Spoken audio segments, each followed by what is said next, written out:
I'm so happy you talk about the key, because that's something I'm putting in my book that I'm writing, is that the conscious mind is only 5% of what you do, and the subconscious is 95%.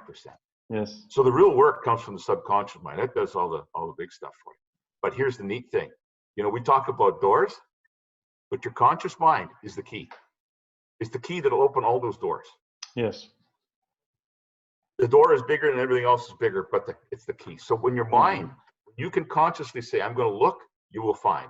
When you consciously say, I'm going to be open, you are open. That's the key. The conscious mind is the key for everything that opens up. Yeah. Yeah. Yeah. In this reality, in how we work with this reality, we need the mind to interpret what we had to shape our world. If you compare it to dreaming, for example, it is mostly subconscious. You can have worlds beyond your imagination, and between sleep and waking up, you sometimes have to. I have sometimes a moment that I can grasp what this worlds look like in the subconscious, because it's way bigger than what the brain can or your conscience can hold. Yeah. And then after 5 minutes, you have totally lost grip of this subconscious world, because we do have access to it, only not with our narrow-minded focus keyhole brain capacity, because that's the 5%. It's like the driver with binoculars at the wheel, and it doesn't see what's immediately around the bus or the car, but in the distance, and focusing on one spot.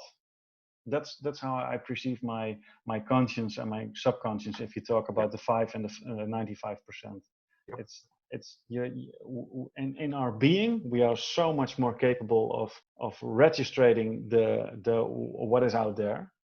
And our brain, in my belief system, in my brain is narrowing the possibilities, literally, because it's and especially with how the brain works, with in combination with our programming, with our routines, what you cannot do and what you can do, and especially what you cannot do. It all comes together in this world. With a 5% and a 95%. I think it's fascinating that we are so much on the autopilot or the subconscious in our life. The beliefs, that we have, they came in, we saw, we've seen, and then they fall into that subconscious, and that's what dictates what goes on. But it still comes through here, comes through there. Yeah. It's the difference between thinking and knowing. What you said last time. If you have a test or an exam, and the first thing that comes to mind is usually the right one. It has nothing to do with thinking. It's about knowing.